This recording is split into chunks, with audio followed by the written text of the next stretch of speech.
ஸ்ரீ ராமஜெயம். சுந்தரகாண்டம் என்றும் பெயர் சொல்லுவார். இதை சுகம் தரும் சொர்க்கம் என்று மனதில் கொள்ளுவார். கண்டேன் சீதையை என்று காகுஸ்தனிடம் சொன்ன கருணைமிகு ஸ்ரீ ராமபக்த ஆஞ்சநேயர் பெருமை இது. அஞ்சனை தனையன் அலைகடல் தாண்டவே ஆயத்தமாகி நின்றான். ராமபாணம் போல் ராட்சசர் மனை நோக்கி ராஜகம்பீரத்தோடு ராமதூதன் சென்றான். அங்கதனும் ஜாம்பவானும் அனைத்து வானரங்களும் அன்பு விடை கொடுத்து வழி அனுப்பினரே. வானவர்கள் தானவர்கள் இந்திராதி தேவர்கள் வழியெல்லாம் சூழ நின்று பூமாரி பொழிந்தனரே.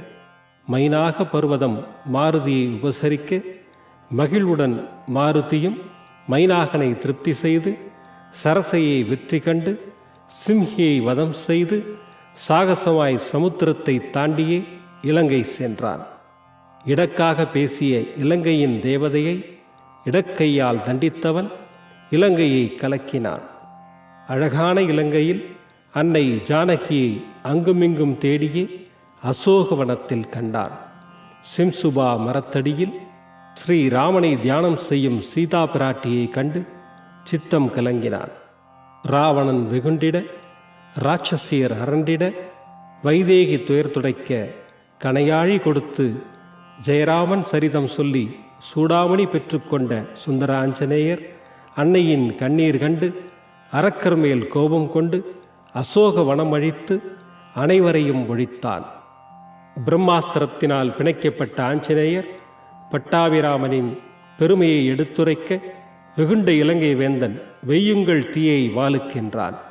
வைத்த நெருப்பினால் வெந்ததே இலங்கை நகர். அரக்கனின் அகந்தையை அழித்திட்ட அனுமானும் அன்னை ஜானகியிடம் அனுமதி பெற்றுக்கொண்டான். ஆகாய மார்க்கத்தில் ஆஞ்சநேயன் தாவி வந்தான். அன்னையை கண்டுவிட்ட ஆனந்தத்தில் மெய்மறந்தான்.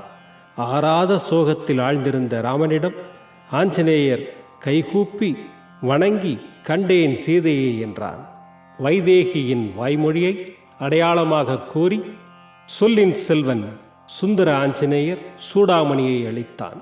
மனம் மகிழ மாருதியை மார்போடு அணைத்து ராமர் மைதிலியை சிறைமீட்க மறுகணம் சித்தமானார். ஆழ்கடலில் அற்புதமாய் அணை கட்டி படைகள் சூழ அனுமனும் லக்ஷ்மணனும் உடன்வர புறப்பட்டான் இலங்கைக்கு. அழித்திட்டான் ராவணனை, ஒழித்திட்டான் அதர்மத்தை. அன்னை சீதா பிராட்டியை சிறைமீட்டு அடைந்திட்டான். அயோத்தி சென்ற ராமர் அகிலம் புகழ ஆட்சி செய்தார். ராமரை சரணடைந்தோருக்கு அவர் அருள் என்றும் உண்டு என்பது நிச்சயம். ஸ்ரீராமஜெயம்.